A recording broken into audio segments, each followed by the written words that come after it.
Here we go. So we've got Genji versus KT Rolster. You're going to recognize a lot of these people from the KT lineup. It used to be a lot of Afrika Freak. In fact, it might be 4 out of 5 used to be the Afrika Freaks. But plenty of tournament experience. This team is very, very good.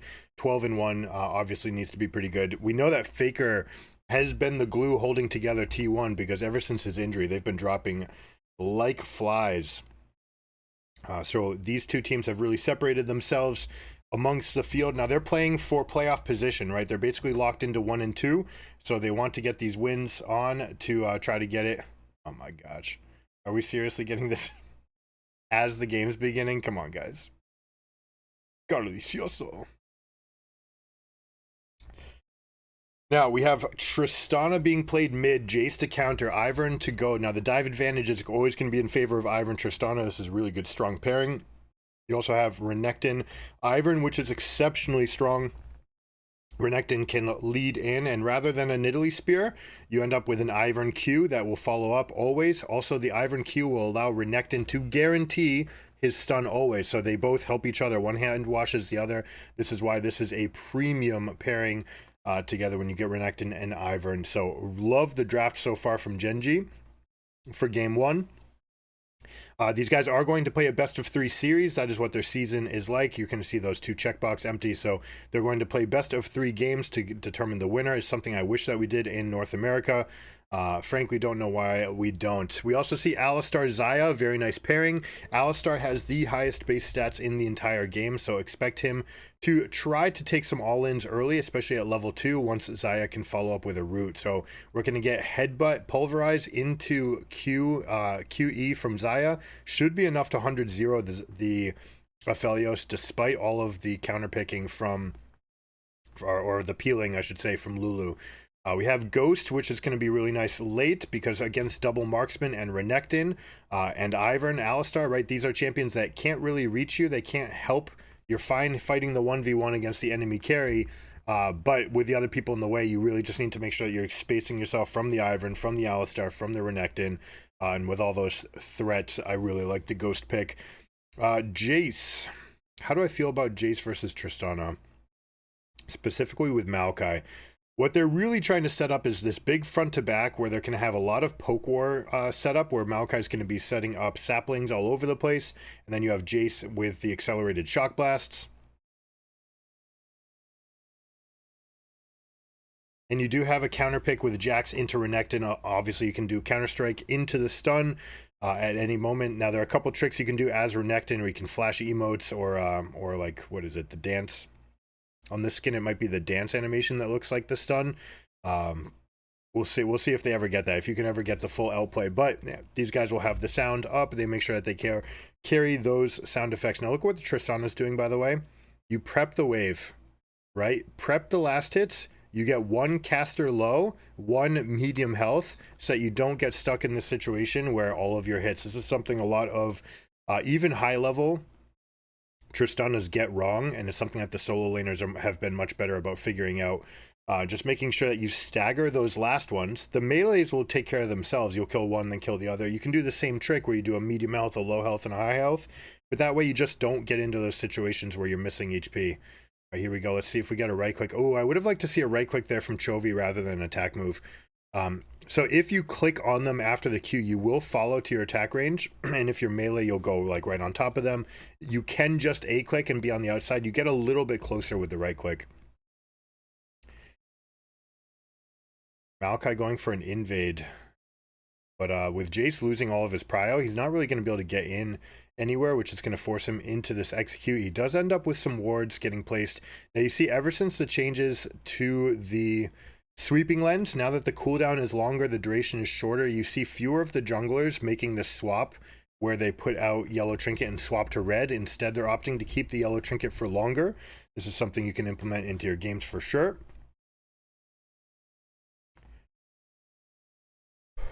Here we go. All right, dash in, counter strike. I'm surprised Doran didn't opt for a second dash away. Now, the dash and the counter-strike on very similar cooldowns, right? This is one of those matchups where every point in those abilities is going to change whether or not you have multiple windows to go in. But largely, Renekton's not going to be looking to set it up on himself. He's going to wait for Ivern to go in. Jax is so strong, especially at level 6. And you see that you want the grasp, too, to make sure that all of these interactions, whenever Renekton goes in, it's going to be hit you, counter-strike, get ready to jump on you, land counter-strike, get a second grasp proc off, and that's how these pro players have been taking this Jax matchup into Renekton and getting the maximum out of it. You're rarely looking for the all-in, because every situation where you'd want to all-in, you're hanging yourself out to dry a little bit too much. So they use the grasp, they make sure that they're always healthy, double starter items from both of these laners. That's how important they're dictating, or they're claiming that this laning phase is. Double Dorn's item to just get every bit of an advantage that you can, squeeze them. And even if you're Renekton, the gold is less valuable on you than it is on the Jax. So if you can trade the fact that you're buying a second Dorn's item for the fact that they're going to have to buy a second Dorn's, you take that trade, right? Like, Jax is going to scale more with gold for the late game. So anytime that you can get him to spend 450 on a non-scaling item, that's a great trade. That's a great position. Now, it does mean that Jax is probably looking to stay in this lane for a long time. He brought the biscuits, he's got the grasp, so he's feeling pretty comfortable here until Renekton can get a shop off. And basically, Jax is going to look to shop every time that Renekton shops. Now, in this game, Renekton's probably going to look for plated steel caps. A lot of that damage is going to be coming physical, even though Jax has about a 40% AP profile. You also have the Jace, you have the Aphelios that are going to be doing the majority of the damage in these front to backs. You don't really care about the Maokai poke as much as the Renekton, because your job is going to be go in, dive, get into position, get a good stun onto Aphelios or onto Jace, and for your team to get the pop off from there. Alistar will largely be on peel duty. We're going to have Ivern creating grass, which is actually a really nice interaction into these poke comps. Ivern just being very solid into poke, right? Saying, okay, you want to set up a standoff? Sweet, we'll do it behind grass. All right, we'll just put it onto whatever position. If you're trying to siege onto a turret, especially, that is the best case where Ivern is defensive. His bushes are much better into defensive sieges. If you're doing it into an offensive siege, there's a good chance that they get vision into it. Plus, if it's close to a turret, they're always going to have vision. Whereas your own bushes, when they're near your turret, you get vision inside the bush, and that makes the bush stay for the full duration, which I believe is 45 seconds. So you can really have these long, protracted sieges. As an Ivern player, you keep those charges for those situations. You're going to see fewer like random placements out where it's just, hiding an approach. You will see them occasionally, but they want to keep these charges up for when they get the protracted siege. Now, bot lane, again, as we see, it's a lot of Aphelios just ducking and staying out of range of this engage, because the engage is very deadly from the Alistar. You see both supports are 5, carries went 6. The supports spend some amount of time out of lane supporting them, and that means that the carries get the level spike by 8. And this is an adaptation that a lot of these teams have figured out. You want to have that level 6 that you're not susceptible to some of these 4v2 dive plays. You're much better off just for a moment giving solo experience to your carry and letting your support linger a little bit behind so that at least one of you is level 6 at this timer precisely. Okay? There are some iterations where we've talked about it on this channel before, the 630 push top with the jungler, bottom resets, they can even become part of this fight. Jungler comes over, you push the 7-minute cannon wave with mid, and then you go dive bottom. Well, the answer to that is to make sure that your carry is level 6. If you both share all of your experience, you'll both be level 5.5 at that window, and so you can't contest, right? You're both level 5. At least by splitting up the experience, you create that stagnation. It means that the carry hits level 6 just a little bit sooner, a little bit more health, and a little bit more access into a fight. And when you just weigh how strong your team is in whatever interaction, right, in that dive, the fact that one of you is level 6 is a tremendous advantage. All right, so here we go. Jax was able to sneak a recall in for Sheen and Longsword and has been actually taking over the lane because of that. We have the Iron Spike Whip, which will be beneficial for the Conqueror. The all-ins will favor the Renekton for sure, but you can see this Grasp plus Sheen playstyle, how effective it is that Jax was able to glean a little bit of an advantage for himself, get better dives in. He's going to have a better recall. No, he opted not to take it, so he's going to stay out here on the map. Now, the next window is going to be in 3.5 minutes when these teleports start coming online. You're going to start seeing some dives in bot, especially if it's going to be Renekton. Jax will always look to counter, or Jace will counter, and they'll let Jax just get free push. But expect BDD to hold on to his teleport for that situation. Now, Tristana always has the push threat against Jace. Has the all-in. You can see how strong Renekton is into this matchup, even when he's lower health. The fact that he can just go for the all-in with an ultimate.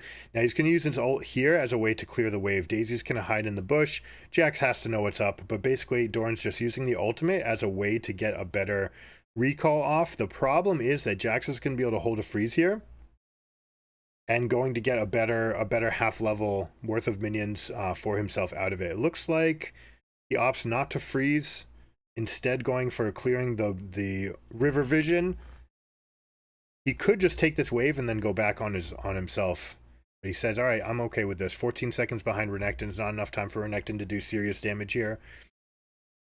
I don't know if I agree with that. I think he should have taken that wave before going. It was there for the taking. There's nothing to be baited. The Renekton ult was down. All right, here we go. Big fight. Fighting over Herald. We see the advantage here. And they get the all-in. Now, one of the interactions that we didn't talk about was Ivern versus Maokai. Ivern is going to empower the saplings all game. That is a recourse that the Maokai can have. For that reason, Ivern could look to separate his bushes to make sure that the team can jog in between one and another, force the Maokai to play at least on those 8-second intervals to try to get more saplings into each bush. Now check out the vision that we have. Blue team has it on the 40th vertical on the left side. Right, this is something that they did in preparation for the Herald. This, I believe, is red side vision, right? This is everybody. See the knockups onto Jace. They get the charge, but it's not enough. They get the kill onto Chovy. Chovy's been having himself one heck of a year, right? 13-0, basically being an unstoppable force and immovable object in that mid lane, constantly gapping all of his opponents. But BDD is no slouch. BDD known as part of that trinity of new generation top laners that came in. Each one was supposed to supplant Faker. BDD was the first one. Then you had Showmaker and then Chovy. They just came in 1 year after another. I believe they won successive Rookie of the Year.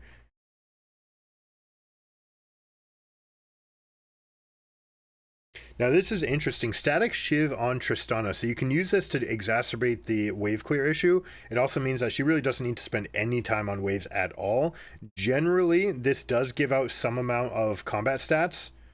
And you have to be careful about this sort of interaction, right? You've got Static Shiv versus Eclipse. This is where Jace takes over this matchup, where if you stand too close to the wave, you're going to get punished. And there's no longer any all-in threat from the Tristana, because Jace will just take you, knock you back out of your jump, and go. Now, we did see an interaction that happened last week, where you can knock Tristana out. If you're fast and she's on top of you, she can go sometimes for an extra bomb proc, right? You go attack plus W. The W just in place will be almost instantaneous, but then the Jace can get that knockoff. We'll see if an interaction like that comes up. Keen looking, again, just to take Grasp plus Sheen procs over and over and over. So hopefully you guys take something out of this top lane matchup, right? How to take Jax and get the absolute maximum out of this matchup. Now, Alistar plus Ivern coming over means that we're definitely going to get this turret being pressed out. The Shiv plus the wave clear it gives also helps this team a little bit for being able to actually break bases. We talked about the siege a little bit and how Ivern's going to be really good into the anti-siege of the Jace Maokai. But you also need to be able to threaten the turrets, and Xayah gets a little bit close, a little bit uncomfortable. Tristana will have a little bit more range here. Look at that. Jax baiting out the ultimate, is able to take the whole wave for himself now as well. Now he can choose to get either proxy farm or he can take west side quadrant, especially with all the fight happening by the dragon. I expect to see Jax just start taking camps. Instead, he's going to start walking over. He's got no teleport. So they say, you know, let's just go over, help with river vision. I don't know that this is a better option. Perhaps he doesn't know about the timers in the jungle. But Ivern timers are always weird, right? That is one of the things, one of the pros and cons to the champion, is that you never really know what the timer is going to be with Ivern, because they can be so unpredictable with their path. They can loop first and then come back and collect, or they can smite right away and go for invades. They can go for a lot of unexpected paths that get them to a fast level 4.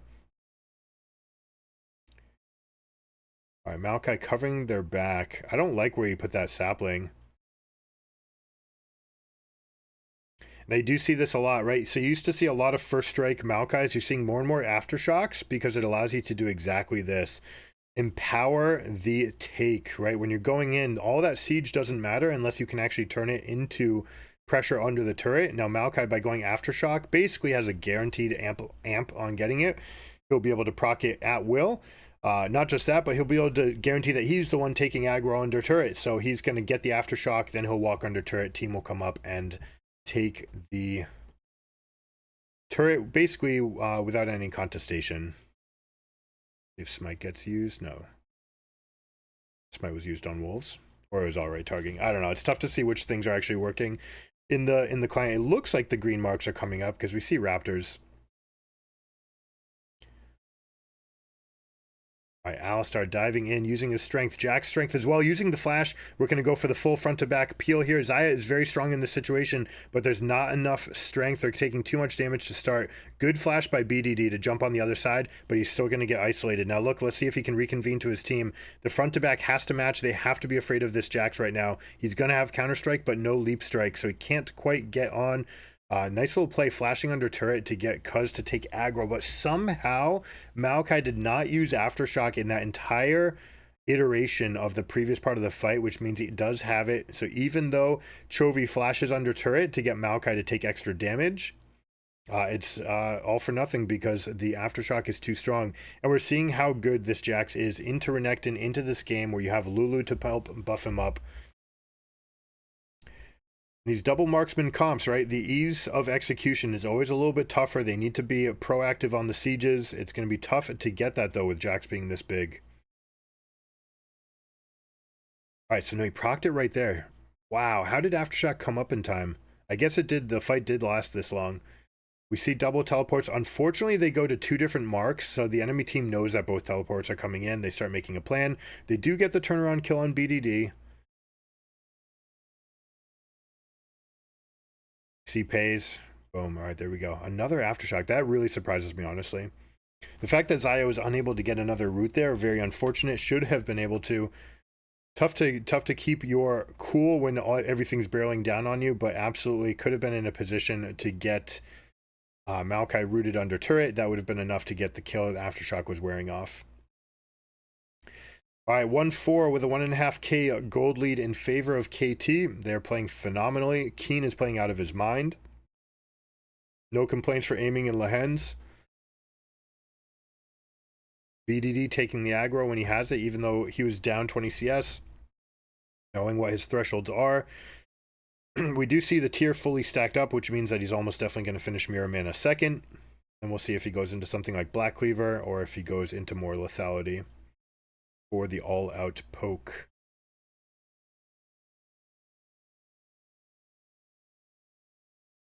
All right, KT putting some priority, using the time before their recall to get these wards down in the southern quadrant. You see where they're placing them too, right? These are anti-Renekton wards. You see them when they're on the 20th horizontal, right? Right? Just one layer into the map from the bottom up. Those wards are placed for anti-flanking, right? You don't want the Renekton to sneak past you beneath the pit and to flank around you. Gen G doing a good job knowing that we want this avenue. We want Renekton to be able to path here. So they get the control ward into the Tribush, but they did not spot the one that's in the Krugs. So that is one avenue that Renekton will not be able to take to get this. Now, another thing that you'd like to do is get people into the green bush, the beach bush. right over here, right? That's a great spot for someone like a Kennen or a Renekton to be, but also because of this position and frankly because of the fire map, the infernal map, it's very, very hard to get in there. You don't need to reach as far around either to get around these big flanks. So there is some positions where Renekton can feel very strong going in and just taking a halfway path, not needing to burn his E to get around. Now here we go. This is what we're talking about. Protracted siege. They're going to hold this area. They're going to use Daisy as a front line. And the threat of Alistar knockup. Jace is going to be throwing as many spells in here as possible, as is Maokai. And you see, again, a second bush being popped out so that they have another point that they can jump in. Let's see if they take the engage. Here we go. They got it. Keen is being engaged on. That's a huge win for Gen G. Lulu having to use Wild Growth, and it's just not enough. You see, just like that little surprise, they're able to keep the vision for themselves. Not enough defensive proactivity. Also, you see these bushes here, with the control ward here, they're going to stay in with the, oh, whoa, that's going to be a fight turner. Good job by Alistar turning to get something, but it's too much. That big chunk, you see the Jace getting that massive damage out.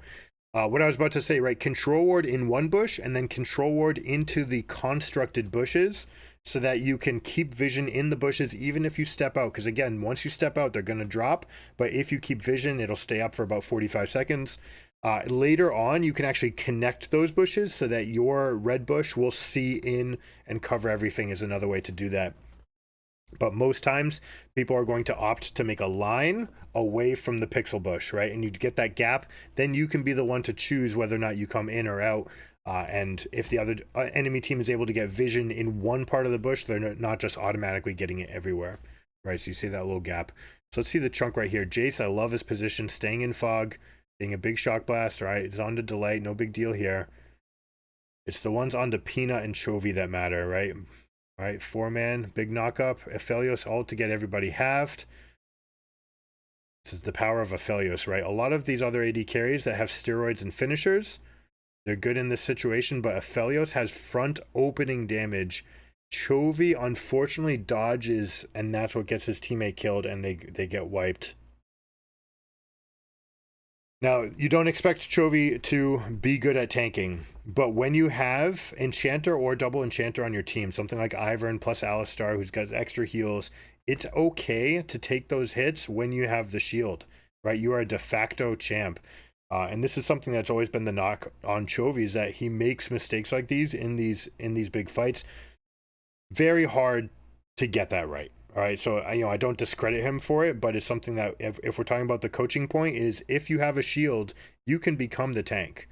And especially in these double marksman comps where you need to provide threat somewhere with auto attacks, you need to be willing to go out there with your enchanters supporting you and just be the front of the damage, knowing that they've got you. Alistar's ready to counter engage anything that comes in.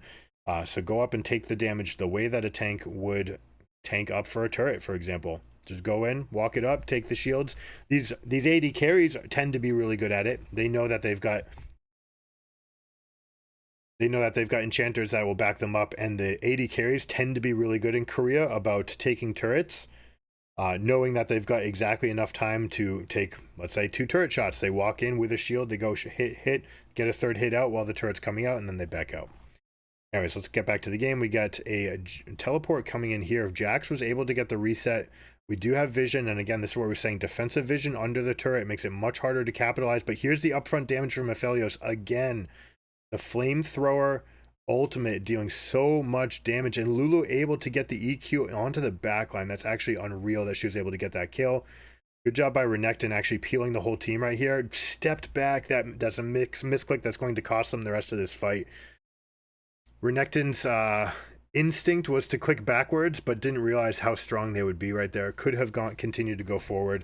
Again, team needs to get used to playing with an Ivern on their team, right? You were just a little bit tankier. You got a little bit more stats, especially when you've got Staff of Flowing Water. You've actually got that extra mobility, extra ability to get into these fights and get the cooldowns. So a little bit where Gen G needs to improve their execution here. Still no complaints from KT. Love what they're doing. There you see the Maokai set up, and a lot of times they're going to go with Radiant Virtue, Even Shroud, or sort of combinations. You see Cuz taking the aggro, one more hit. Look at that, full 6 hits, 2 of them with the aftershock, 3 of them with aftershock, and 3 more hits afterwards. Basically doesn't take any damage. He can drop it at will as well, right? Take some amount of aggro, and then just use Twisted Events or the W to drop it. Good job by BDD, showing some pressure there. No real chance that they're going to threaten on top of you, and it stops them from chasing after your teammates. All right, 6.5K gold lead. All of the inner turrets are gone. That is the biggest source of gold. When you're trying to snowball these leads, the first thing that you should go for is go for these inner turrets. That's exactly what KT has done. Now they're going to start setting up for this anti-siege, right? Dragons coming up in 30 seconds, Barons in 2 minutes, so there's no real threat of being split or giving up the Baron, so expect them to just take this position for themselves. Maokai is a little bit weaker than normal because of the fire map. He's unable to get all of the saplings that he would normally be able to get out, but he is this full tank build with plated steel caps into double AD carry and Renekton, so he's feeling kind of invincible.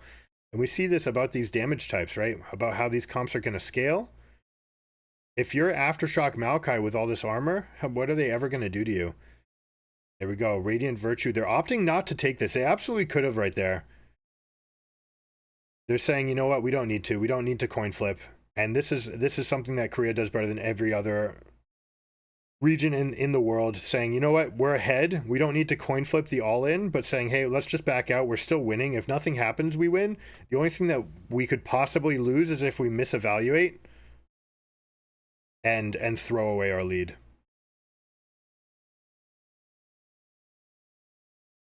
So instead they don't, they take it patiently, they get 3 kills for themselves, and this will be the win. Shout out to Keen, Cuz, I mean, all these guys, literally everyone did their job great, aiming, making sure that he had the flamethrower ultimates for these team fights, realizing that against these double ADs, the extra splash damage would be what they would need to take the fight, flashing in on Lehens to get the polymorph because they know that they have enough gap close with the Jax and continuation stun. So really, really clean game from KT Rolster. This is what we were talking about. They are playing clean.